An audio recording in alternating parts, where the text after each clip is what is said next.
What is going on, everybody? Welcome to Bogey Free. I am hosting this week. Matt Jones, unfortunately, does not have any power, but I am joined by Alex Blickle this week as we begin to dive into uh, a t- the Memorial. I was going to say 2 weeks before U.S. Open, and then we just had. I'm all flustered now with the Saudi Golf League. Roster dropping a minute before we were about to go live, but had to read through that really quick. But Alex, thanks for joining me. And yeah, so much going on in golf right now. Jeez. A lot going on in golf right now, and it's easy to kind of almost look past this event with everything else going on. And yet, this is one of my favorite events of the year. I think historically, this has probably been my most successful week from a DraftKings perspective, and it makes sense. It's a course fit model that's strong and unique. So you would hope that leads to an edge, and so far to this point in time, it has. Yeah, it's I like this course too because again, everything's getting better, content's getting better, a lot more stats and information, but like you said, it still has a bit of a different mold to it than most PGA courses, right? Like a lot of PGA courses are similar. Like there are slight variations to how much distance will matter, things like that. But I'll lead you into your course profile then, because this does, I'd say it's kind of drastically different than most we see on tour. It is, yeah. This is a wildly different one. So I think the first thing to note is that driving distance has almost no effect here, and unlike last week, it is in part because driving accuracy is actually more important. And I'll continue to make this kind of clarification each week. That's not the typical percent of fairways hit driving accuracy metric. That's our very own strokes gained driving accuracy metrics are really isolating accuracy from distance. Pretty standard for iron play. And then comes like the real unique part, which is almost 50% of the predictive weight goes to around the green play, by far the highest on tour for around the green play. And I don't know if we've seen any metric get to the 46% mark that strokes gain around the green is at to this point in the season. So it's really, really noteworthy there. And then we also see some predictive power taken away from putting, in fact, quite a bit. And so it's one of those courses where I think, number one, we make the point each and every week, like this is a predictive model. So we don't necessarily have to understand why it's occurring. We can speculate, and sometimes it helps to, especially to get comfortable with such like an outlier result as this is. But there are some reasons why around the green play would make such a difference here. Not just like the design that Jack came up with here, but I think it's also really noteworthy that there are a lot of holes, like the par 3/8 comes to mind, where there's oftentimes a very clear side that you want to miss on, not because like one side it's going to be easy to get up and down, but one side it's going to be impossible. And so you get a lot of players who aren't great with their around the green play, who they're not really going to take that into account because they know, okay, like Victor Hovland, for example, if he gets to that hole and he finds himself in a bunker on either side, no matter where the pin is, his chance of getting up and down isn't very high. So he's trying to max his chances of hitting the green. And then you get somebody like, let's say, Matt Wallace, who finished second here during that quarantine round when it played extremely difficult and Jon Rahm got the victory. Wallace just kind of threw it into that bunker on the right and said, you know what, I'm going to hit this bunker shot to 2 feet, make my par, and move on. And that's what he did over and over. And so you get that sort of like almost advantage to guys with a really strong around the green play here, because they're able to take more conservative lines into a lot of these greens and just really lean on that short game, which you don't see often, because you don't often get that sort of discrepancy where, there's a huge variation in scores for the best around the green players versus the worst. And so some guys are going to say like Wallace, for example, in that 8th hole, he can just say, I will not miss left if the pin is left. I will not miss right if the pin is right. I'm going to give myself an up and down chance, and I will most likely convert it.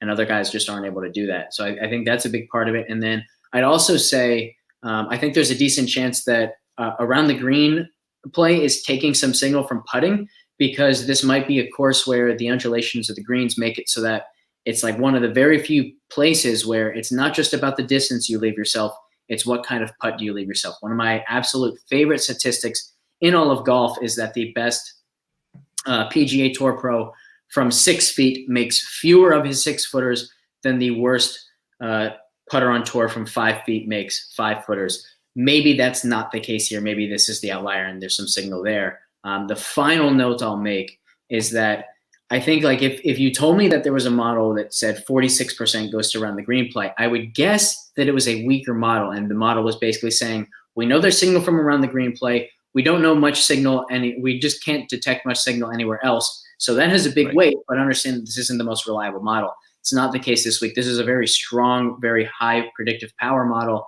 So that outlier result that we get from the model, I think, is extra intriguing because it doesn't seem to be a result of a weak model. It's a very strong model, and so that leads to like really contrarian guys are going to pop, and we should have some confidence in their ability to come through. Yeah, and so I'm trying. I don't have the courses memorized, but like in my head, I'm picturing Muirfield, and it's like when we see around the green play, a lot of times pop up anyway. Bunch of smaller green type stuff. Sometimes a lot that have shaved runoff. Augusta comes to mind. Yep. I mean, Muirfield just has really thick, gnarly grass too that I can picture certain shots throughout the history of this tournament, which can't help either. And when you're short-sighted, like you said, it just you're toast. You're just hoping to be able to maybe two putt or have a long attempt to save. So I did go back to the historical data because I like to do that to see if we can maybe see anything. And we do. Off the tee has been less of a correlation. Total strokes gained here over the years. Approach up, around the green, way up. I think it was the highest from the last 3 years of any course. And putting was slightly below. So it kind of fits even, honestly, when you see yours and what it's predicting, and then I see the historical, and that's actually how it played out. I mean, that's even more reason for me to just not really question it and then just roll with it like that. That stuff is going to matter this week. And again, it still necessarily doesn't mean that it's super predictive in a sense that we know around the green is still hard to predict because you're not doing it every hole like we talked about last week. But it's not a skill that you should just brush away this week by any means when you're doing any sort of modeling, prognosticating for DFS or your betting. Yeah, and I think you make a great point there because it's worth noting that like a lot of the times what we see in the predictive course fit model doesn't fit what has descriptively happened in the past, and I think like that would make sense when you might see around the green play ironically really pop at a certain course descriptively, and yet those strokes are able to be gained around the green because with their irons and with where they were off the tee, they were able to put themselves in the best places to get up and down. And so sometimes you'll see like from a predictive standpoint, the course fit model will say approach play is more important here and around the green play is less important. And you look at the descriptive data and it's the reversal. So it's cool that it's actually the same here. And I think that that would then lead me to speculate that it's also probably true that maybe there's something about the design of this golf course where it is the case that like if you were trying to give yourself looks at birdie, if you're trying to hit the best shots and even put yourself in the best positions, you're going to miss the green a fair amount. And you just have to accept the fact that like you either make a great shot or you're in a place where you can get up and down from, but it's going to require skill. And that's why somebody like Patrick Cantlay has one of the best, and not the single best. Actually, it is the single best course history index at this course. You know, he's awesome around the green. He's great with his irons. He's great with his driving accuracy. So it's I think the other really cool thing about this course fit model is it really, really passes the smell test when you immediately look at who has been the most successful at this course. And and a lot of them like Cantlay, like Rahm, they fit in every single category. They are accurate off the tee. They are good with their irons, and they are excellent around the green. So you get that check, check, check, and okay, we can really trust this one. Right, and I guess so that'll be kind of a lead in to the first guy you wagered on, who was Jordan Spieth, and I'll let you talk about him in a second because I guess my only question about Jordan would be, and it's actually hasn't been awful over his last couple rounds, which is his driving accuracy. And we talked about the signal in that in recent form, because really that'd be the only concern of mine with him, is potentially spraying it. But like these fairways, yes, the rough here is penal. I found that. But they're not hard to hit. Like you got to spray it wide, or you got to hit through it potentially. But I'll let you get on to a Spieth, because I think, his results may not be exactly what everyone would think of from him, but it's not like he's played horribly here. Yeah, so I was actually really excited to talk about Spieth tonight, because I think he fits one of the conversations that we've had previously about course history so well, which is I'm a believer that course history will always be overemphasized by the industry and will always be something that people lean on, because it's not without signal. It's just, I think the signal comes from course fit itself. And Spieth is a perfect example, because people are going to be off of him this week. And I think like his original line, I got 22-1 on him. I don't believe that exists if he has a good course history here. I think he'd be 13-15, something in that area. Right. So I love the number of 22 on him. And it's so cool, because like you just alluded to, historically, he's very inaccurate off the tee. In fact, his long-term baseline, let me get the exact numbers here, for his strokes gained driving accuracy is negative 0.09 per round. And that's come up recently. In fact, in his last 20 rounds, he's at plus 0.58. One of the very best in this field. The only guys higher near the top of the leaderboard are Matt Fitzpatrick, Corey Connors, Abraham Answer. That's it. That's how incredibly accurate he's been off the tee recently, which brings his now baseline prediction up to 1/4 of a stroke per round with his driving accuracy. For some context, that's just below Rory McIlroy. It's exactly even with Will Zalatoris. It's a little bit ahead of Hideki Matsuyama, slightly ahead of Max Homa, ahead even of Daniel Berger and Joaquin Niemann, guys that we sort of think of as really accurate guys. Keegan Bradley's another one he's slightly ahead of. So, he's really driving the ball well right now. And that then brings us back to a conversation we've had over the last few weeks, which is, when I did that analysis, sort of breaking down the importance of recent form for different metrics, for different strokes gained categories, driving accuracy was the one aspect where recent form, in other words, the last 20 rounds, mattered a ton, instead of having to go back to the last 50 rounds to start to get some real signal and to start adding some predictive power. So it's really cool to see Spieth trending in that direction. And the final thing I'd say about that is I don't think it's an accident that in the last 20 rounds, we've seen his approach play and around the green play go up from a long-term baseline of 0.4 and 0.36 respectively to 0.94 and 0.8. And the reason I say I don't think that's accidental is because what do you need to have a chance to gain so much with your approach play? You need to give yourself actual looks with your irons.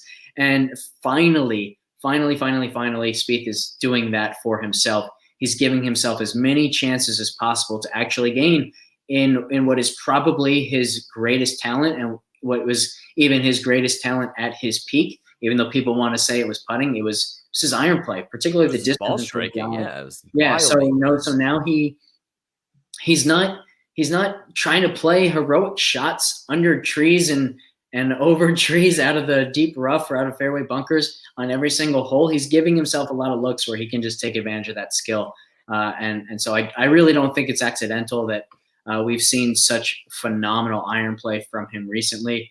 And yeah, he's a perfect course fit now. I talked about the big three this week are basically, are you accurate off the tee? Are you good with your irons? And are you elite with your around the green play?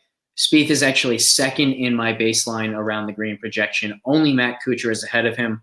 So yeah, I like Spieth is just a phenomenal fit. And the final point I'll make about Spieth is he has continued to contend lately in weeks where, from a statistical standpoint, there's virtually nothing pointing to him other than his really high round-to-round volatility rating, which basically says, when he's on, he's got a chance to contend in any field, any given week.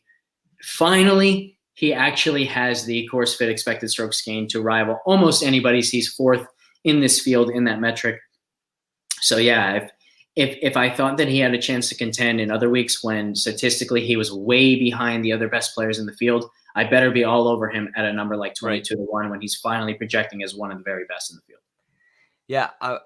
So I got 2 points, and one of them you touched on, and I'm glad. I don't see it as much as I used to, but you used to see, like on Twitter or whatever, like people like, oh, well, of course, bad drivers have more chance to gain strokes because they're further away, and you gain more by hitting it from 200 and blah blah blah. And it's like that's not how it works. Like Yeah. it just shows fundamentally you're not understanding how they're calculating that. And then, like you said too, Jordan Spieth was elite ball striker during that run where it seemed like he could do no wrong.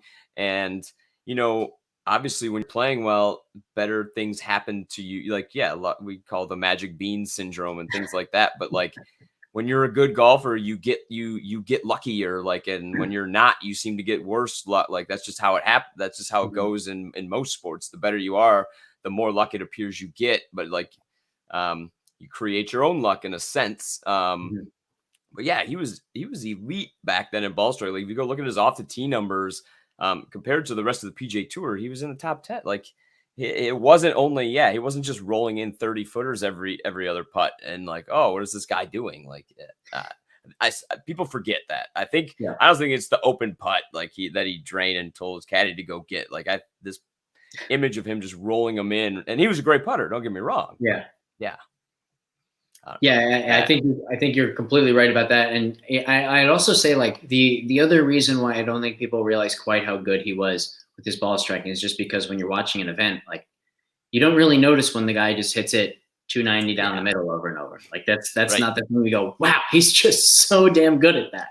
You see it when the iron gets stuck to 4 feet. You see it when yet another difficult bunker shot that the commentators are saying this would be a great shot if he can get it within 8 feet and he trickles it right next to the hole or has it fall over the edge. Yeah, it's one of those things where like just what you're watching can sort of bias your own perception of it. The advent of all the new streaming and the featured groups, I think could be eye-opening if a lot of people do watch a lot more golf now, but if you haven't, like if you just watch those feeds, you realize how many I'll call it mundane shots are hit or average shots are hit. That the TV is not going to show you every shot to 6 feet and 1 foot for par, especially from golfers who are not in contention. So, and you did mention. Go ahead. Real quick, I just want to mention I love that point there because as a player myself, like when I've played with the highest quality players that I've played against, guys who you're playing a difficult course and they shoot 6 under, and I'm thinking like I just played my ass off and shot 2 under. And you think back and I'm like, he didn't do anything special. He just made no mistakes. And then you see it on PGA Tour Live and it's like, oh yeah, that's the case, and so many of the game's best players in history have said it's a game of misses, or, like if I made 2 swings exactly as I wanted to all day, I'd be thrilled. And it's just a game of controlling your misses. And that's what Tiger did better than everybody else. Yeah. They mentioned that the PGA, I forget who it was. And I think Faldo was like, oh, if Tiger was hitting this, he'd be 20 feet to the left. You wouldn't even be looking at that flag right now. And then the Masters he won, on 12, he put it, then they all said it, like Jack Nicklaus too. They put it to the left, dead center on 12. They're not going for a birdie. And they're just going to putt their way to a par and avoid that cliff that Brooks and Molinari and someone else hit into as well. Like, so, and when you were going through your accuracy, you did mention Zalatoris, who is the first guy on my card this week at 35-1. And I made him, I think around 29. So it's not like a wild edge, but very good off the tee. Obviously the distance will get cut back this week, but not horribly inaccurate by any means. Obviously we know all about his elite iron play, which will go a long way to help avoid around the green, but he's not bad around the green. I mean, obviously we know the putting woes for Will, and hopefully if that is stepped down here, which I feel like more difficult courses, it seems like putting isn't often the answer. The greens are, I don't know if I want to call them self-leveling, and they're not easy, but like they're difficult for everybody to a degree. And he's not a bad lag putter, right? He just misses inopportune 5-footer. That's how you lose a lot of strokes. Like, it's not like he's missing every 5-footer. They show him on TV, make a 5-footer. And I was like, oh my God. It's like, well, he loses a lot of strokes because he misses 1 to 2 of those around, maybe, where other guys just miss 1 every 2 rounds type of thing. I really think Will, I don't care that he missed the cut last week. Like, it's not really a big deal. He had, I think, his worst iron outing as a pro, which is an abnormality for him. I think it sets up well. I knew I wouldn't get much of a bigger number, but I was actually kind of happy that I saw value on him in general, because I did want to bet him. I honestly didn't think I'd get that number, but thank you, FanDuel, for dropping that one for us. And then another golfer similar to him, in a way, similar. We've been on him a lot, is Cam Young. I went back to it 40-1 as well. I say similar, like, he's not bad at any one thing in particular. His distance will be nullified here a bit, but it's kind of been impressive how consistent he's been across the strokes gained categories this year. I know this podcast as a whole has been on Cam Young quite a bit. I started with him at the Genesis, and the iron play has improved greatly from where he was even on the Korn Ferry Tour last year. He's a solid putter. He's solid around the green. We saw it at the PGA Championship, which required all sorts of different shots. So again, I think the name value is just continuing to be undervalued in the market. I feel like if you slapped a different name on someone who just finished T3 at a major, T2 the event before that, T3 before that, I feel like they'd be 25-1, 20-1 if they were a seasoned name of anybody. And he's been doing it all year. I think he's got like 8 top 20s and 17 starts. I just continue to be impressed by Cam Young. Me as well. In fact, I'd bring up the point that he's actually second in my baseline strokes gain off the tee projections in the world, only behind Jon Rahm. And that then leads us into this strokes gain driving accuracy, like, ranking conversation. Cameron Young is up there in accuracy as well. Like, he's behind Connors, Sungjae, Fitzpatrick, Morikawa, Cantlay, Rahm. That's it. He's ahead of Rory. He's ahead of everybody else in that range. He's ahead even of Victor Hovland in strokes gain driving accuracy baseline projections. He's incredibly accurate.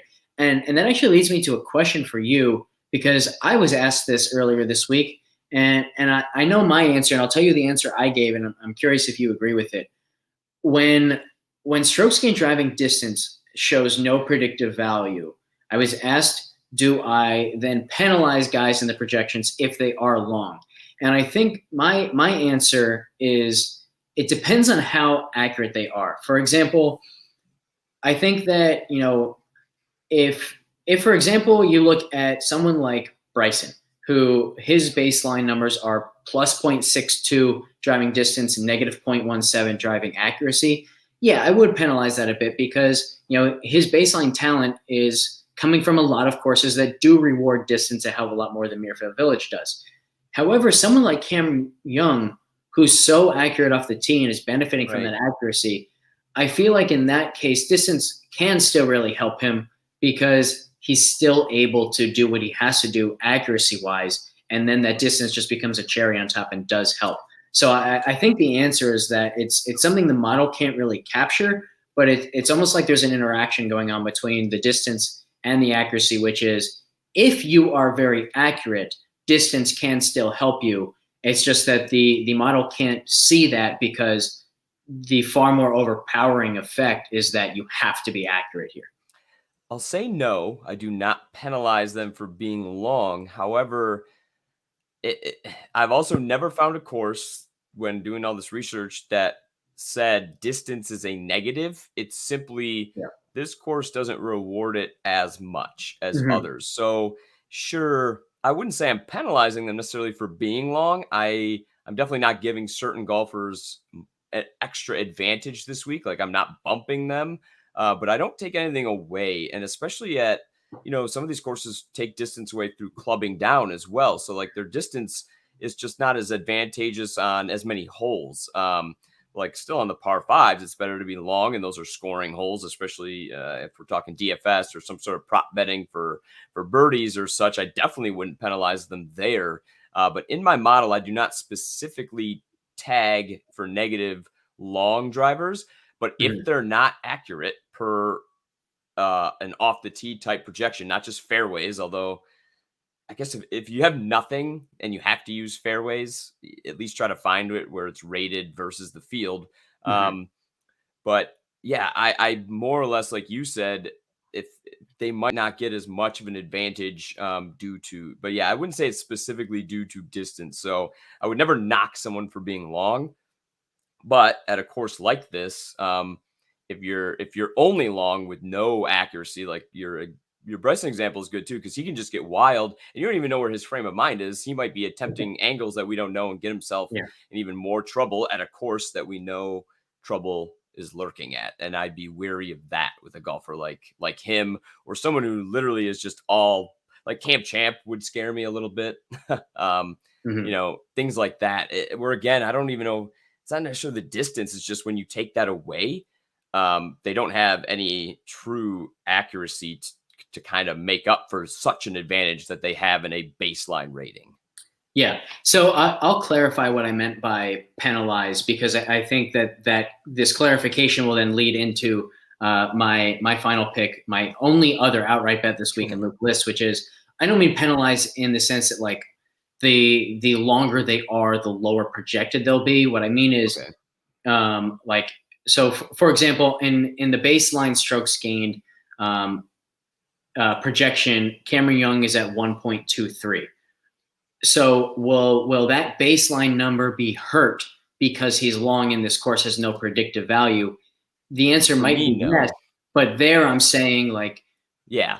that might be something that the model can't quite comprehend, because it might just be so important that you're accurate that you can only benefit from distance if you are really accurate. He is Right. really accurate, so then I would say, you know what, that distance still might really help him, whereas the distance for Bryson will not help when he's spraying it all over the place. So I think Yeah. that's an Yeah. important That makes clarification, sense. Yep. because it's sort of like the exact opposite for Luke List on the greens here, where he's so Yeah. bad on the greens, but the lack of predictive power of putting here helps him from a projection standpoint. So it's basically like a similar idea, just in the opposite direction.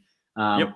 and finally, the thing I'll say about List is he's so much better on difficult courses, particularly from a birdie over expected standpoint. Like in the PGA Championship going into the final round, he was, I believe, tied for 40th, and yet he was tied for first in birdies made. And in the final round, it seemed like he was doing absolutely nothing. And then he makes a birdie and an eagle in the final three holes.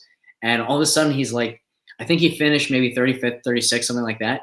And he was top 15 in DraftKings points that week. So the birdie over expected numbers, I think, maybe really come into play, at least for certain guys like List himself, in these really difficult tournaments. And from that, like, I really want my next project, like the strokes gained driving accuracy and the birdie over expected projects, to be something about quantifying just how well a player plays versus his baseline on easy courses versus difficult courses. Because I do feel like for a select handful of players, at the very least, it's a very significant difference. And it might just be something about the predictive power of putting. But a few weeks ago, I forget which course, it might have been Craig Ranch, but my course fit model was saying putting didn't really matter. And you made the point that on Birdie Fest, putting usually matters. Sure enough, Luke List missed the cut because he putted horrendously. And it made me think, like, you know what? There's really something here for him. I've got to stop playing him on Zalatoris really missed easy that golf cut as courses, well. even when it says putting isn't predictive. So uh, all of that said, this is the type of course to play him. He's a perfect fit from a course fit perspective. Very good around the greens. Go with his irons. Very accurate off the tee. Another guy like Cameron Young, his accuracy off the tee is almost certainly underrated by most people, because he's so long that, you know, his percent of fairways hit isn't going to be great, but he's very accurate off the tee. And so this is, I think, the ideal place to play List. And I got 180 to 1 on him, so I just absolutely love that number.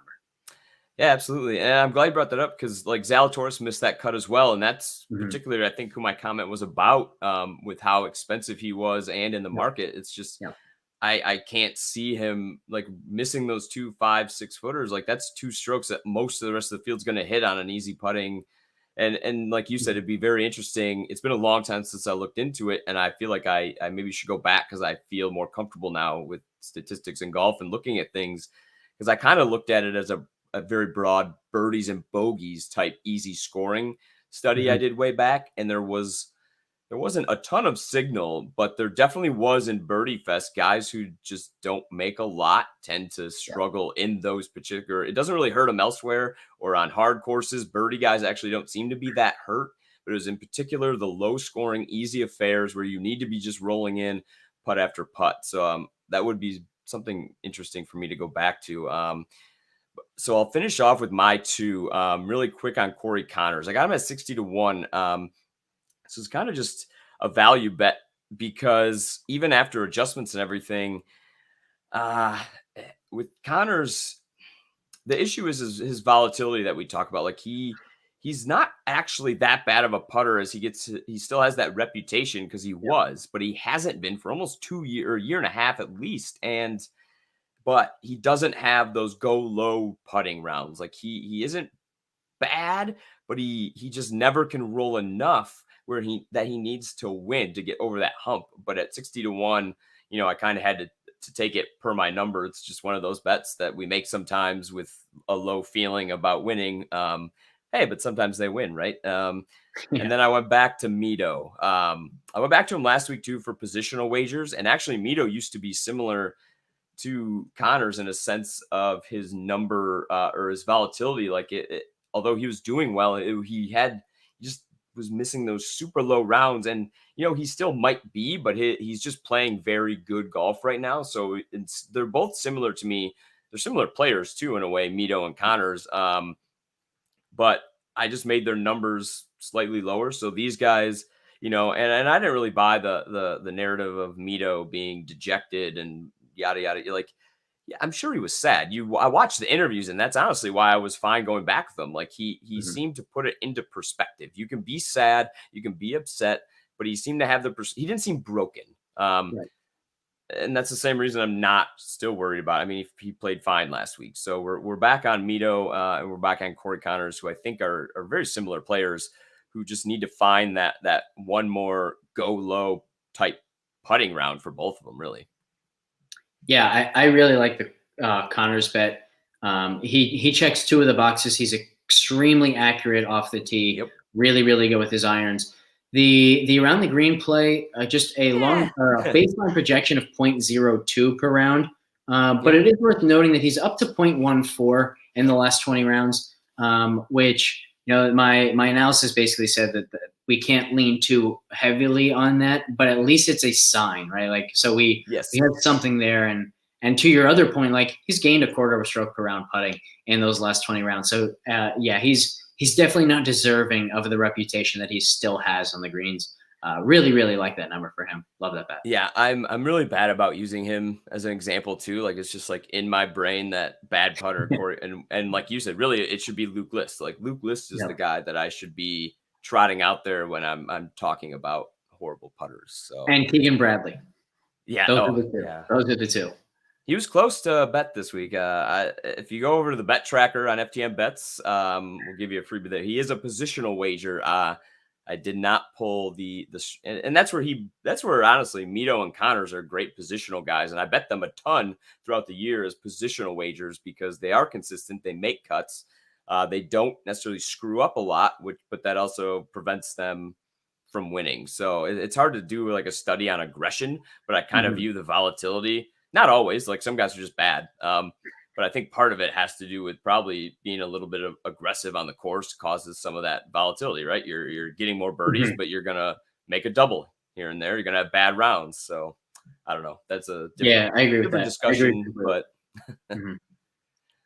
yeah, so thank you everybody for joining. Once again, thank you to ftnbets.com for hosting Bogey Free. If you go over to the website, you can find the rest of our picks on the PGA tracker as well as all the other content. Use promo code Bogey Free or promo code Axis for an additional 20% off if you're not yet a subscriber. And then be sure to join the Discord. It's one of the best tools out there that we have, as well as everything else on the site. And good luck this weekend, everybody.